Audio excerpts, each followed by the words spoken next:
그는 잊혀진 왕이었다.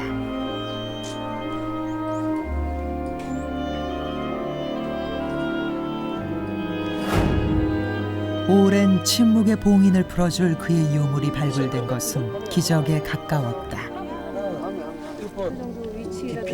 흥분과 놀라움 속에 출토된 1400여 년 전 청동사리함. 그 뚜껑을 열자 또 하나의 사리병이 들어있었다. 은으로 만든 사리병이었다. 그리고 그 속에서 황금 사리병이 연이어 나왔다. 잊혀진 왕의 이름은 청동사리함에 새겨진 29자의 명문 속에 들어있었다. 백제왕 창.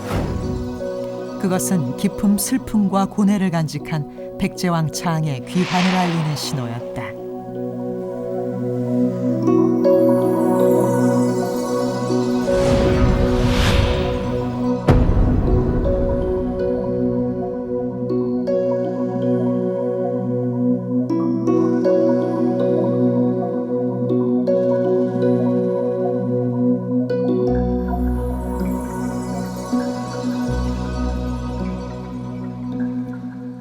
역사의 무대에서 사라졌던 백제왕이 1400년 만에 깨어났습니다. 백제왕 창.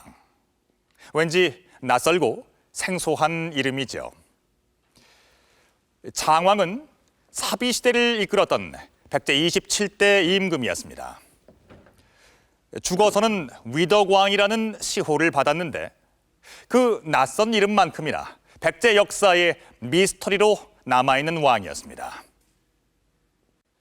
그런데 지난해 10월 창왕의 미스터리를 풀어줄 귀한 유물이 발굴됐습니다. 부여 왕흥사터에서 발굴된 1400년 전 사리함이 그것인데요. 사리함에는 잃어버린 후기 백제사의 공백을 채워줄 명문 기록이 남아 있었습니다. 창왕의 슬픔과 고뇌를 고스란히 담은 기록이었습니다.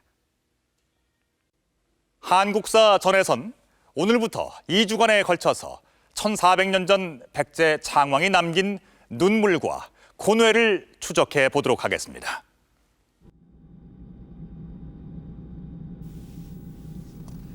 부소산성 넘어 백마강을 거슬러 올라가면 백제왕 창의 비밀을 간직해온 왕흥사터가 나온다. 지난 2000년 발굴 조사에 첫 삽을 뜬 이후 올해로 8년째 접어든 발굴 현장. 예, 바로 이 부분이 이제 목탑의 가장 중심 부분이 되겠고요. 그거를 놓기 위한 이제 큰 굴광을 하고 사리함이 출토된 곳은 목탑지 한 군데다. 이것이 바로 이제 그 목탑에 기둥을 올렸던 그 받침돌이 되겠습니다. 요 안에 있었습니다. 그리고 여기에는 뚜껑이 이렇게 덮여 있었습니다. 특이하게도 땅 밑에 심초석 끝단에 호음을 파서 사리공을 만들고 화강암 뚜껑으로 봉인해 놓은 독특한 구조였다. 처음에 이 뚜껑을 발견했을 때는 이거는 정말 그 사리가 제대로 남아 있구나. 저희가 어느 정도 예상을 했지만은 이렇게까지 완전한 상태로 남아 있으리라고는 처음에 전혀 정말 생각을 못했었고요. 부분은 이제 땅에 묻히는 부분이기 때문에 좀 덜 담았고요. 또 이 부분은 이렇게 별도로 보통 사리를 담는 그 돌 그릇이 별도로 있는 반면에 여기는 굳게 닫힌 화강암 뚜껑을 열었을 때 사리공에는 진흙물이 가득했다. 고인물을 뽑아내는 순간 마침내 원통형 청동사리함이 모습을 드러냈다. 청동사리함.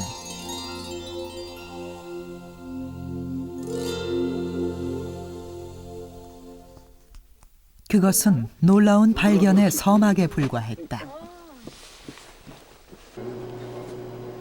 청동함의 뚜껑을 열자 그 속엔 은으로 만든 또 하나의 사리병이 발굴팀의 손길을 기다리고 있었다. 그냥 빠지네? 뚜껑도 안 열렸어? 뭐야? 또 있어. 그리고 연이어 나온 세 번째 보물. 작은 황금 사리병이었다.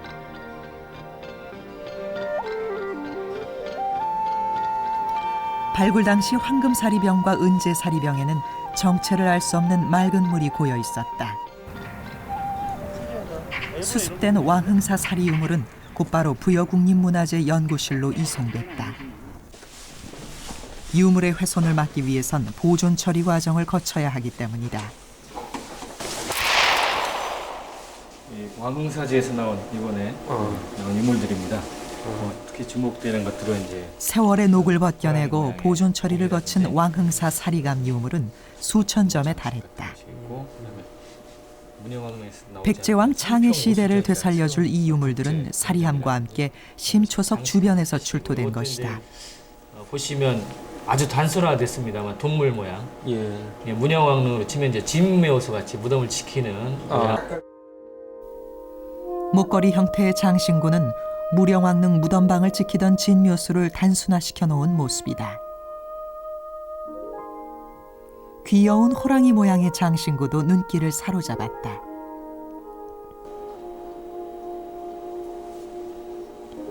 백제 위덕왕 시대의 초정밀 세공수를 보여주는 연꽃무늬 운모장식은 어디서도 발견된 적이 없는 희귀 유물이었다. 운모라고 불리는 광물질을 1mm 크기로 깎아서 투명한 연꽃무늬를 만들었다.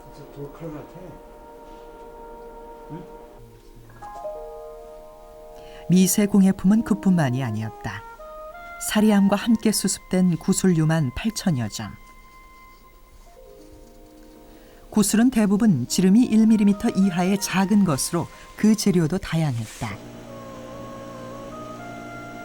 호박과 옥 등 갖가지 재료에 펼쳐놓은 사비시대의 눈부신 세공술. 이게 100개 단위 때문에 그 100개 범위가 넓을 건데 이렇게 나서 네, 이거는 백제 금속. 그 화려함의 진수는 황금 장식에서 절정에 이르렀다. 예, 누궁 공법이라고 이렇게 그 안에 뭐 이렇게 원형의 고리가 있지 않습니까? 이런 것들을 다 우리 축구공 모양으로 그렇게 다 붙여가지고 공 모양을 만들었습니다. 그러니까 핀셋으로 가리키면서 한번 이런 것들은 이제 0.3에서 1mm 크기의 금 알갱이를 이어붙여 축구공 모양으로 만든 황금 장식은 초정밀 세공수를 보여주는 최고의 명품이었다. 기법과 디자인 면에서 유래가 드문 후기 백제의 독창적인 유물이었다.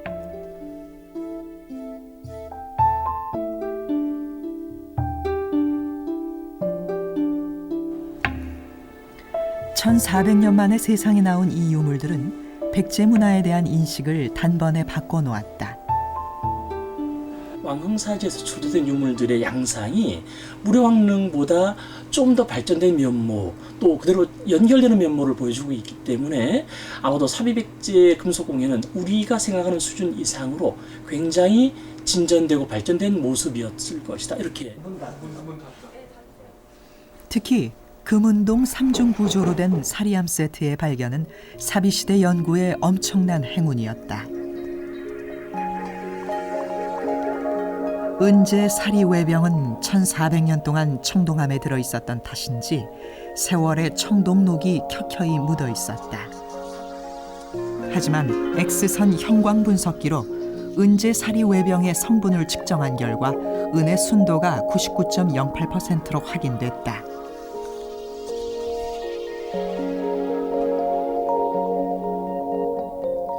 황금 사리병의 순도 역시 98.67%.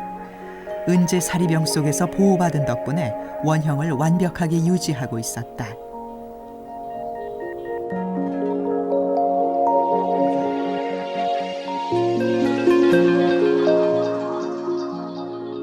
발굴 현장을 숨막히게 했던 1400년 전 백제 창왕 시대의 사리함 세트. 금운동 3중 구조의 사리함 세트가 이처럼 완벽한 형태로 발견한 것은 처음 있는 일이었다.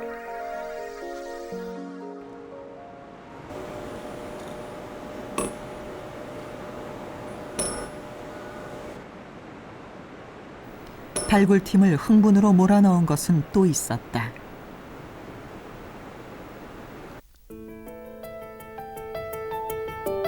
청동 사리함에 새겨진 예사롭지 않은 명문. 그것은 지금까지 어떤 문헌에도 나와 있지 않은 1400년 전의 기록으로 사리함을 봉안한 주인과 그 비밀스런 내력을 밝혀줄 역사의 블랙박스였다.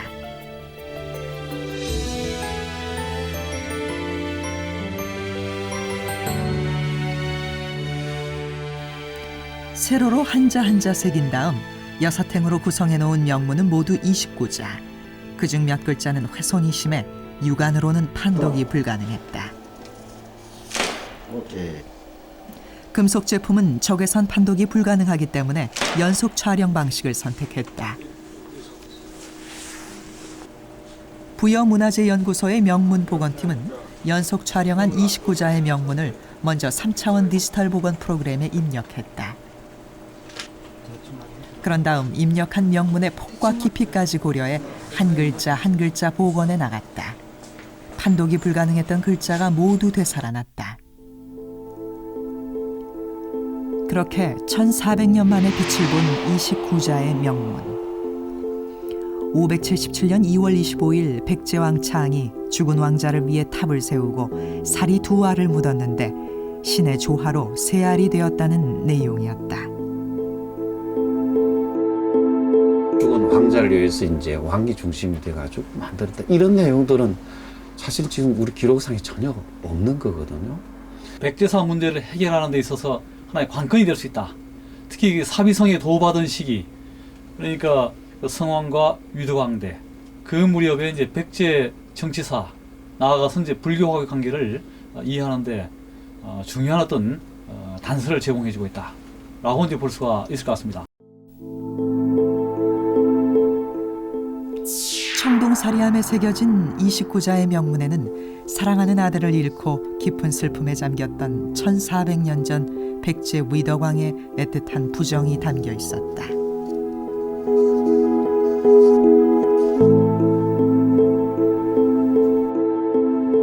사랑하는 아들을 앞세운 아비의 마음.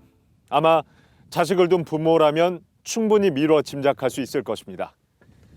백제 창왕은 그 애끓는 심정을 사귀며 이곳에 사리탑을 세우고 아들을 추모한 것으로 보입니다.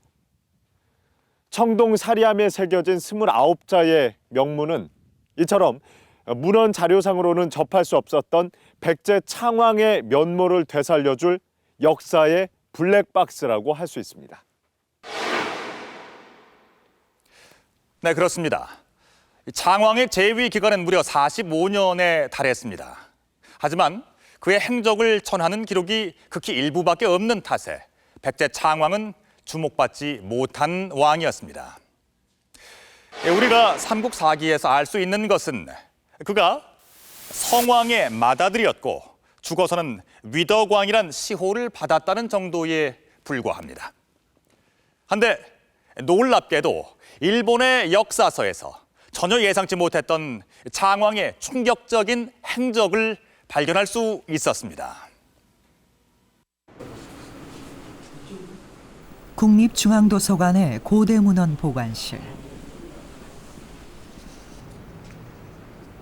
창왕의 기록에 관한 잘 알려지지 않았던 사실들을 일본 서기에서 찾을 수 있었다. 8세기에 제작된 일본 서기에는 우리 고대사 문헌에는 수록되어 있지 않은 한반도의 고대사 내용이 기록되어 있다. 편찬 과정에서 일본인의 시각으로 왜곡시킨 문제점도 발견됐지만 구체적인 사실을 그대로 인용한 내용도 많다. 김연구 교수는 일본 서기에서 우리 고대사 기록에는 누락된 수많은 삼국시대 기사를 찾아냈다. 예를 든다면 김춘추가 일본에 건너간 기록 같은 건 우리나라에 없어요. 근데 일본 서기에 보면은 김춘추가 일본에 건너갔던 이런 얘기들도 자세하게 나와 있죠. 분명 특히 백제인이 쓴 백제 신찬을 인용한 기사에는 창왕에 관한 놀라운 내용이 실려 있었다. 백제 왕자 여창이라는 건 뒤에 우리 위덕왕입니다만은 국중의 병을 전부 징발해서 고구려를 향했다. 그래서 그 백야의 백합들에다가 보루를 쌓고 병사들과 침식을 같이 했다.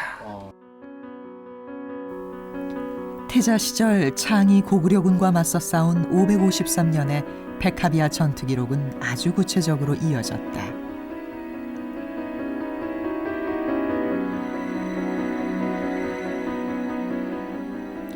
창이 전투의 최선봉에 서서 고구려군을 물리치고 승리하는 과정은 놀랍도록 생생하게 묘사되어 있었다.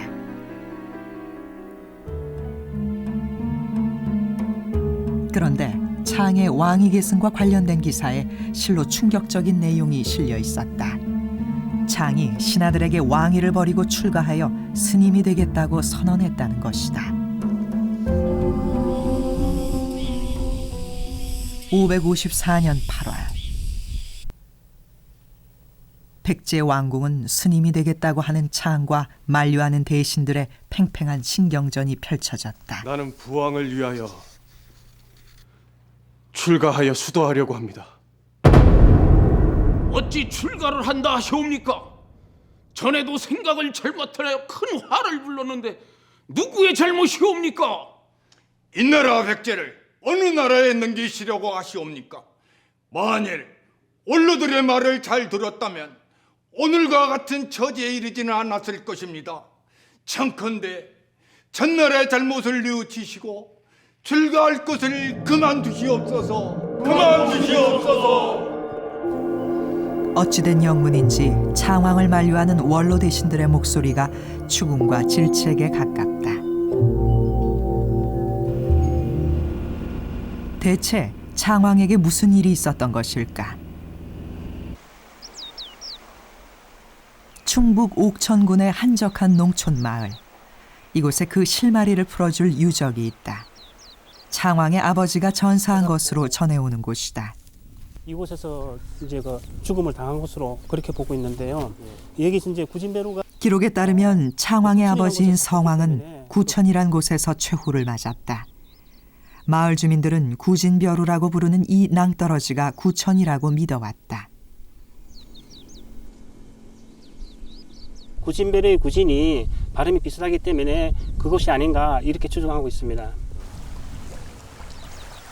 성왕은 무슨 까닭으로 사비성이 아닌 이 외진 곳에서 숨을 거둔 것일까? 그 결정적인 단서는 구진벼루 너머의 관산성에 있었다. 당시 관산성에는 태자 창이 머물고 있었다. 해발 330m 높이의 가파른 경사를 따라 오르자 관산성의 흔적이 나왔다. 예, 이곳이 관산성으로 불리는 그 관산성의 동쪽 성벽 흔적입니다. 지금 이렇게 돌이 흘러내려가지고 성벽이 보이질 않는데 이렇게 좀 드러내고 파보면은 그 성벽의 밑바닥 부분이 일부 좀 남아 있습니다.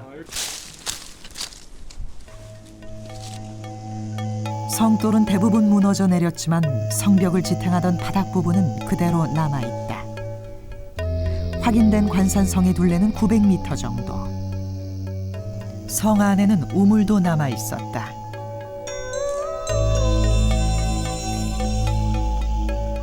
병사들이 식수로 사용한 우물이다.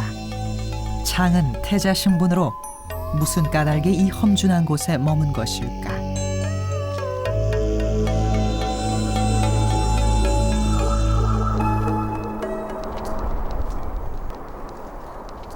산 정상에서 내려다보면 지금도 이곳이 교통의 요지라는 걸 알 수 있다. 국도와 철도, 고속도로까지 모두 모여 있다. 삼국시대에도 관산성은 백제와 신라가 각축을 벌이던 요충지였다. 백제의 입장에선 신라의 수도로 진출하는 관문이자 충북 보은을 지나 한강으로 가는 길목이었다. 반대로 이제 그 상주에서 부여를 가려면은 상주에서 보은을 거쳐 옥천 이곳을 거쳐야만이 부여나 공주로 갈 수 있는 전략적으로 상당히 중요한 요충지입니다.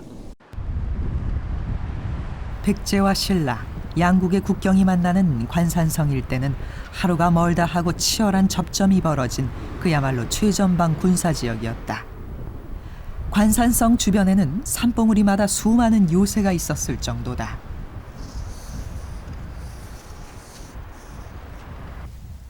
태자가 머물기엔 위험하기 짝이 없는 최전방.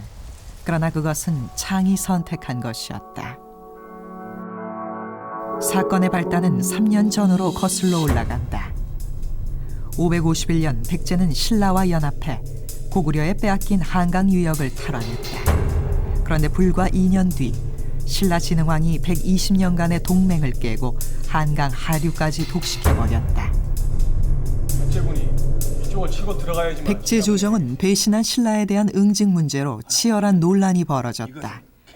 원로 대신들은 때가 아니라며 전쟁에 반대했다.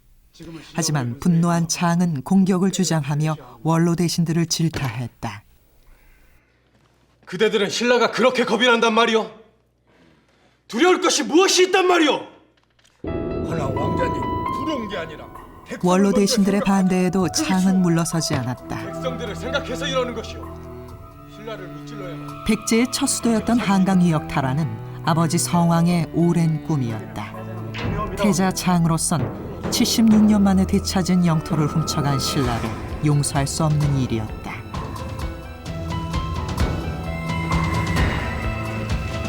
(554년 7월) 마침내 창의 뜻대로 신라와의 전쟁이 결정됐다. 성왕의 지지가 없었다면 불가능한 결정이었다. 한산성의 신라 병사들은 최정의 군사들이다. 준비는 한다. 아버지 성왕의 입에서 공격 명령이 떨어졌다. 공격 지역은 관산성 일대. 이번 전투에서 반드시 승리해야 한다. 그리고 꼭 창은 3만 명의 대군을 편성한 뒤 아버지 성왕께 마지막 출정을 고했다. 이것이 창이 마주한 아버지 성왕의 마지막 모습이었다.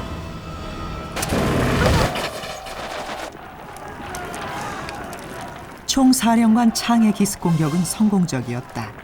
신라군은 백제의 공격을 당해내지 못했고 창은 순식간에 관산성 일대를 장악했다. 하지만 신라의 지원군이 몰려오면서 전투는 밀고 밀리는 교착 상태로 빠져들었다. 바로 그즈음 성왕은 창을 격려하기 위해 50명의 기동대를 이끌고 관산성으로 향한다.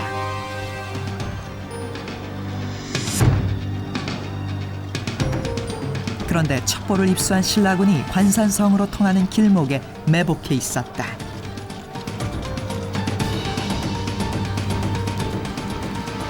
예기치 못한 기습에 성왕은 생포되고 말았다.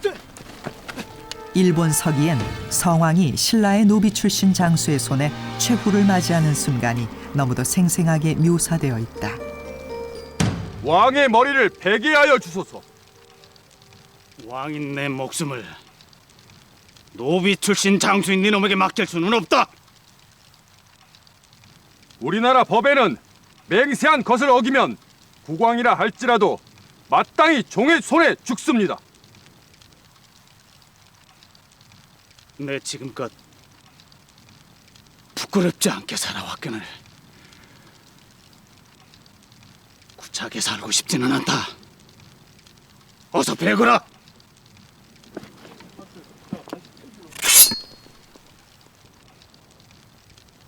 신라의 노비가 휘두른 칼에 성왕은 그렇게 마지막 숨을 거두었다.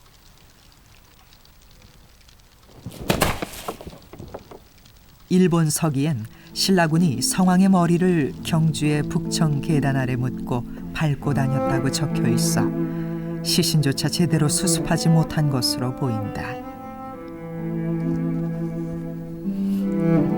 성왕의 참혹한 죽음은 백제를 충격으로 몰아넣었다. 백제군은 3만 대군을 잃고 창이 일으킨 보복전쟁은 참패로 끝났다.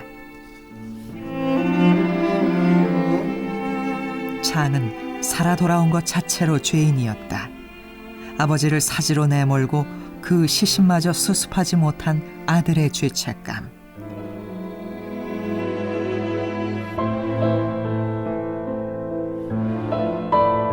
일본 서기는 창이 왕위를 비워둔 채 3년간이나 왕위에 오르지 않았다고 전한다.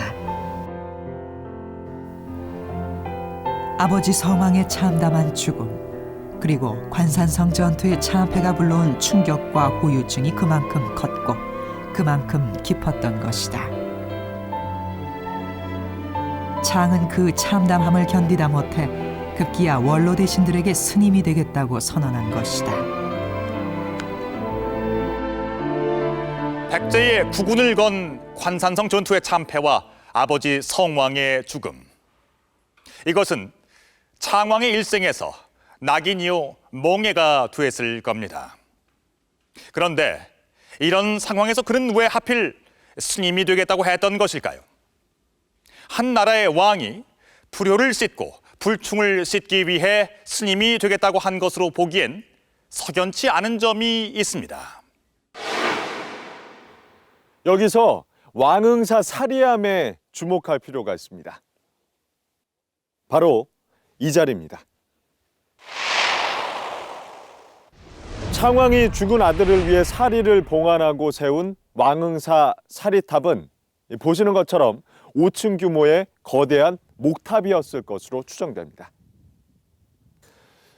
사리는 원래 석가모니가 죽고 난 뒤 그 몸에서 나온 구슬입니다.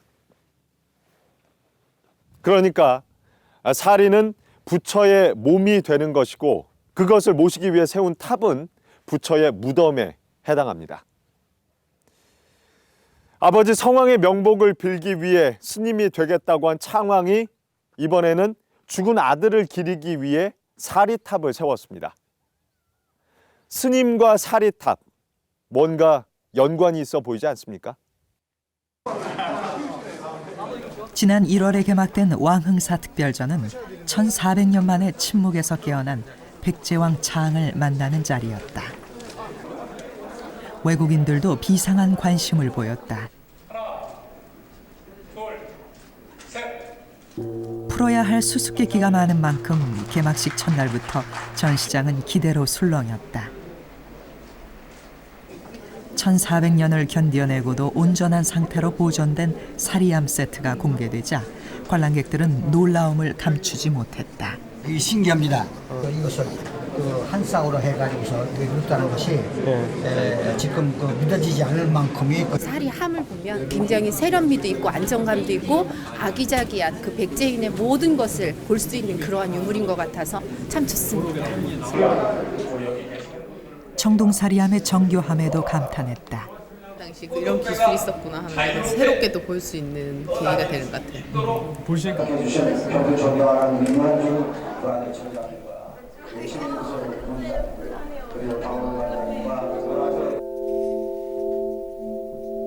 청동 사리함의 명문은 우리나라 사리봉안 역사를 한순간에 바꾸어 놓았다. 창왕이 봉안한 이 사리함은 삼국유사에 나오는 최초의 사리봉안 시기보다 무려 100년이나 앞섰다. 그렇다면 창왕에게 사리봉안은 무엇이었을까? 또 그 배경에 어떤 사연이 있었던 걸까?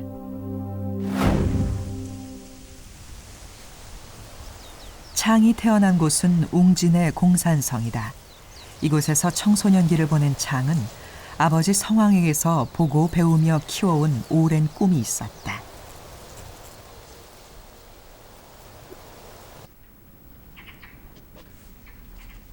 그 꿈은 526년 백제왕성에서 열린 이례적인 환영 행사에서 출발했다.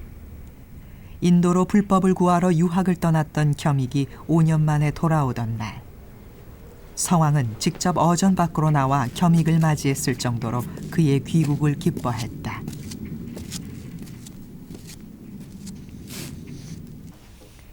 겸익이 인도에서 가져온 불교 경전은 성왕이 학수고대하며 기다리던 것이었다.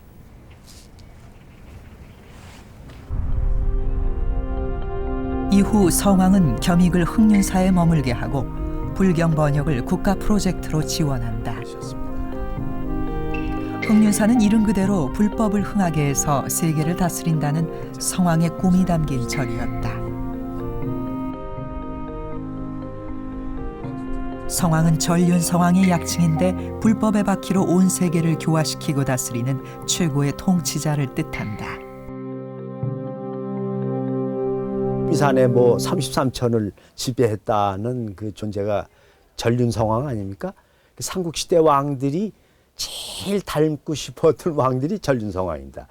백제모왕이 그 전륜성왕이 되고 싶어서 저 익산에다가 미륵사 탑을 세웠고, 또 진흥왕이 그 황룡사 탑을 지어갖고 자신의 이제 어떤 그런 전륜 성왕이 돼서 이제 그 무소불위의 큰 힘을 발휘하는 그런 존재로 비견하고 싶어 했던 거거든요. 마찬가지로 성왕이라는 이름 자체가 보통 죽은 다음에 그 시호를 내린 것이 아니라 살아생전에 당대인들이 성왕을 전륜 성왕 이름 따서 성왕이다 이렇게 그 부를 정도로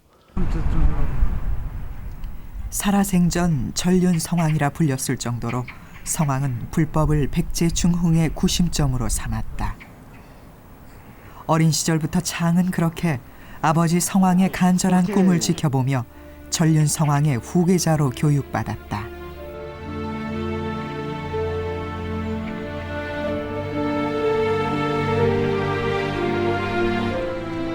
아버지의 길은 곧 어린 창의 길이었고 철이 들면서부터 아버지 성왕의 꿈은 함께 이루어야 할 부자의 꿈이 됐다.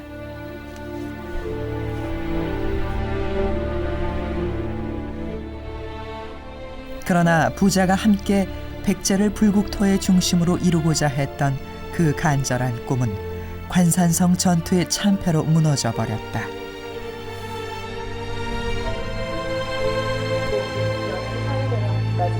창왕에게 불교는 우리가 생각하는 단순한 신앙 그 이상의 것이었다. 굉장히 드뭅니다만 창왕이 봉안한 왕흥사 사리함은 국제학술대회가 열릴 만큼 동북아시아 불교 전문가들의 관심 대상이었다. 학술대회에 참석한 마사토시 사가와 교수. 그는 일본의 사리 신앙이 백제 창왕 시대에 전래된 것으로 추정했다. 今のところ中国ではシャリを入れる穴、シャリ孔というものは発見されておりませんので、おそらくシャリ孔というものは百済の伊徳王の時代に独自に開発された可能性も考えられると思います。 중국의 양홍 교수는 사리 신앙의 정치적 성격에 주목했다. 부처의 권위를 얻으려는 왕들에 의해 사리가 전파됐다는 것이다. 在佛教经典里边，当释迦牟尼灭度以后，他的舍利是被很多国王去，这就是一个佛教著名的故事。因此，舍利的信仰传到中国以后，就是同样的是佛教信仰里边一个很重要的因素。 중국 협서성에서 출토된 이 사리석함에는 분열되어 있던 남북조를 통일한 수나라 문제의 사리봉안 행렬이 그려져 있다. 그런데 이 사리봉안도에서 특이한 장면 하나가 발견됐다. 다른 사리 공양 그림과 달리 사리가 있어야 할 높은 전각 위에 황제가 앉아 있다. 황제를 부처의 사리보다 우월적인 존재로 묘사한 정치적 상징이었다. 민심을 얻으면서 이렇게 통합을 시키고자 하는 그런 어떻게 보면 이렇게 제도적인 거는 아니지만 이렇게 정치적 목적을 가지면서 민심 수습과 안정의 목적을 가진 경우가 많습니다. 그래서 순문제는 대표적으로 그 아유관과 같이 그런 민심 수습의 목적으로, 그러니까 정치적 목적을 가진 사리공양회를 열었던 사람으로 평가되고 있습니다.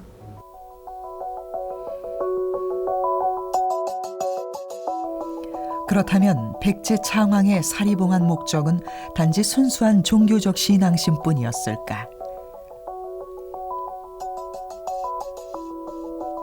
사리를 봉안하고 거대한 목탑을 세우는 일은 대역사였을 것이다. 창왕이 이런 대역사를 벌인 배경에 흩어진 민심을 모으기 위한 정치적 목적이 있었던 것은 아닐까?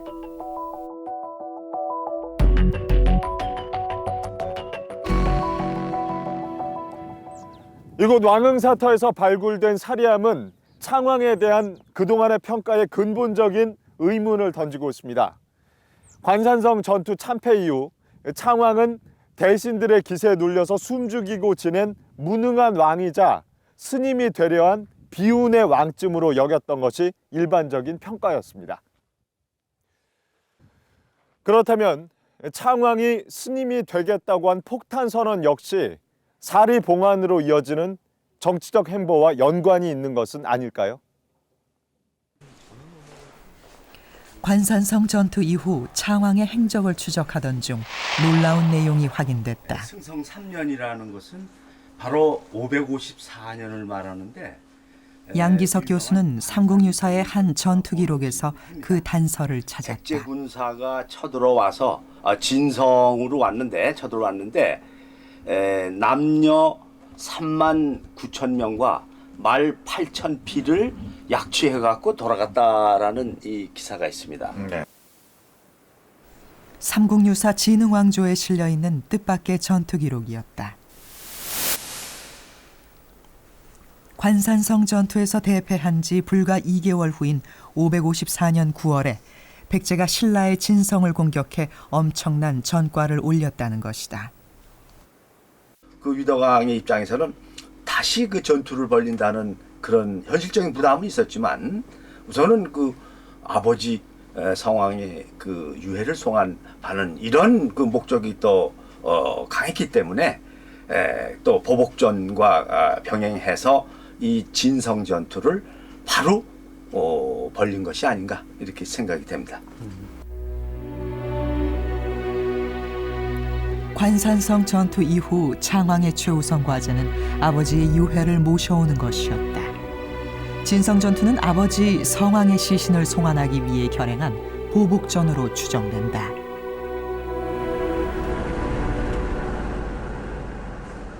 부여 시가지를 벗어나면 그 외곽에 7기의 무덤이 누워있는 능산리 고분이 나온다.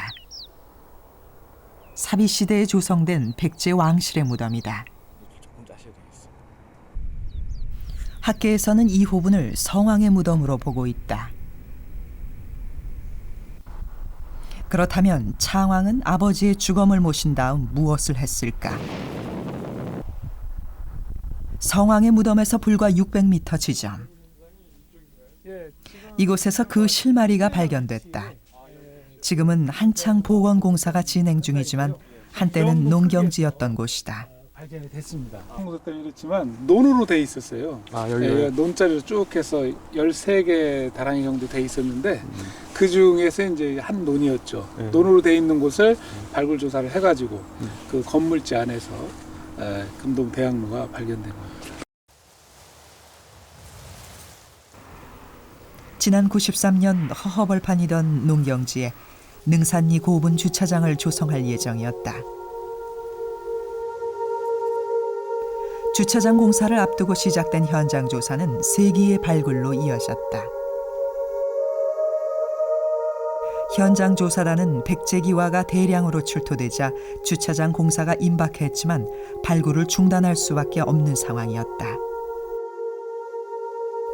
마치 오랜 세월을 기다려온 듯 건물의 아궁이로 추정되는 구덩이 속에서 발견된 진귀한 향로.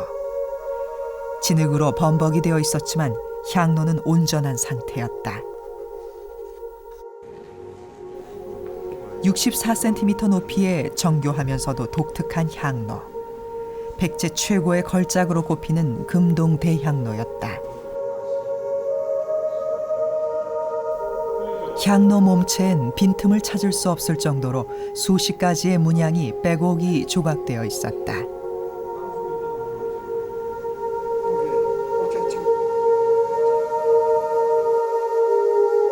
이처럼 화려한 향로는 대체 누가 만든 것일까?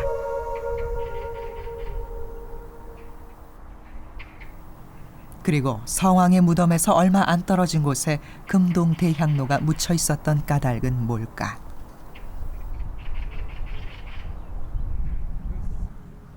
발굴이 계속되면서 예사롭지 않은 건물터가 속속 드러났다. 능산리 사찰터였다.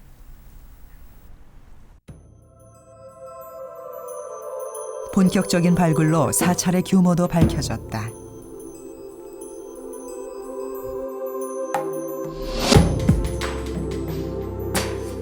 사찰 앞마당 목탑이 세워져 있었다. 그 뒤로 금당과 강당이 일직선상에 배치되고 회랑으로 그 전체를 에워싸는 전통적인 양식의 대규모 백제 사찰이었다. 금동대 향로는 능산리 사찰에서 사용한 향로였던 것이다. 그렇다면 능산리 사찰은 또 누가 세운 것일까? 그 결정적인 단서는 금동대 향로가 발견된 곳에서 불과 30m 지점. 사찰 마당의 목탑 자리에서 발굴됐다. 우체통 모양으로 생긴 사리감이 그것이다. 사리감 중앙엔 사리함을 봉안했던 것으로 보이는 아치형 구멍이 뚫려 있었다.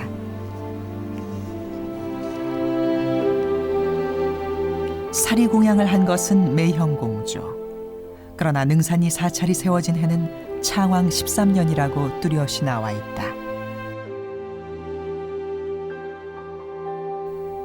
이런 대규모 사찰의 조성은 당시 왕인 창에 의해 주도되었을 것이다. 관산성 전투 후 13년이 흐른 뒤 창왕이 이 시기에 아버지의 무덤가에 능산리 사찰을 세운 데는 분명한 목적이 있었다.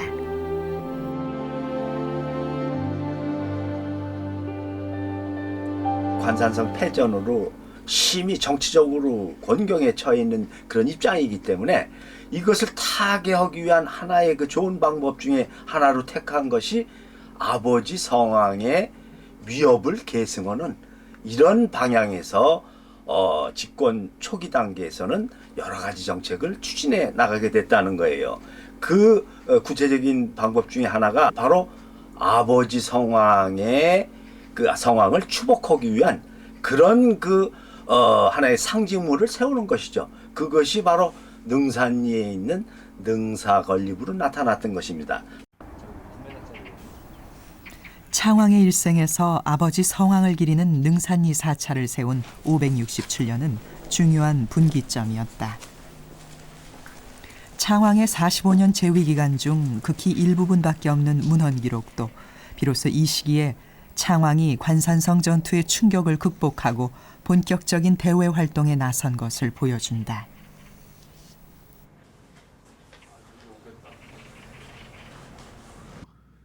그대는 진나라로 가서 이것을 전하라. 삼국사기에 창왕의 대외 활동이 등장하는 것도 이 무렵이다. 능산리 사찰을 세운 567년 그해 9월, 창왕은 중국의 남조 국가인 진나라에 사신을 파견했다. 그리고 불과 한 달 뒤 중국 대륙의 북제국에도 외교 사절단을 연이어 보낸 것으로 되어 있다.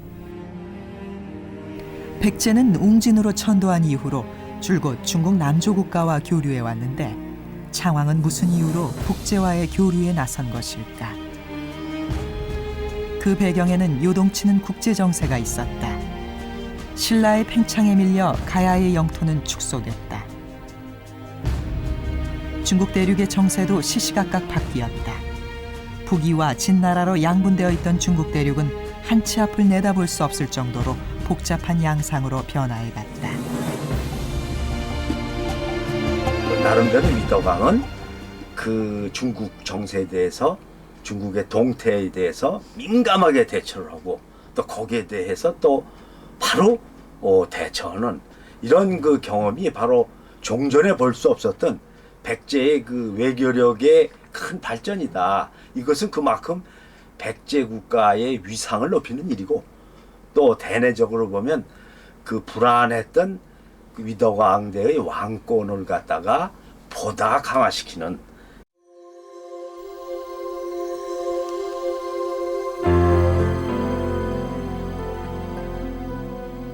창왕이 능산리 사찰을 세우고 봉안한 금동대향로에도 그런 노력이 깃들어 있다.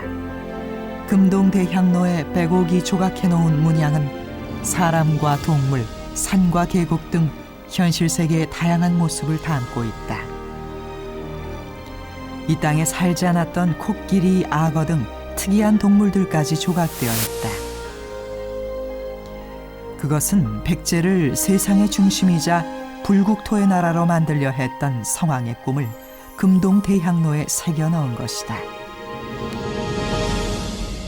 위덕왕의 입장에서 볼 때는 이제 성왕이 꿈꿨던 이제 세상, 세계, 이것은 이제 구현하고자 하는 열망, 이런 것이 이제 성왕에게 제사 지내는 그런 그 도구인 금동대향로에 일정하게 반영되지 않았겠는가. 능산이 사찰에 피어오른 금동대향로의 연기. 그것은 관산성 전투의 참패로 무너진 아버지 성왕의 백제중흥의 꿈을 반드시 이루겠다는 창왕의 다짐이 아니었을까.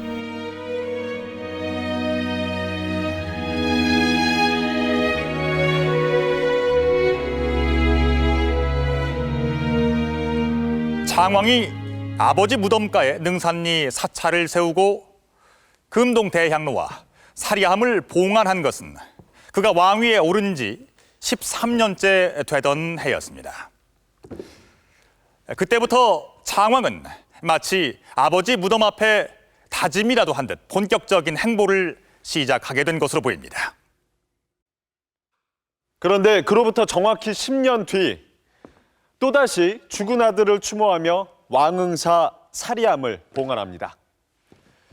그렇다면 서기 577년 대체 무슨 일이 있었던 걸까요? 또 창왕이 사리함을 봉안하고 애도한 왕자는 누굴까요? 무슨 일로 죽은 걸까요? 어쩌면 창왕은 그 단서를 왕흥사 사리함 명문에 숨겨두었을지도 모릅니다. 한국사 전 다음 주 이 시간엔 그 단서를 추적해서 미스터리로 남아있는 창왕의 삶에 좀 더 가까이 접근해 보도록 하겠습니다.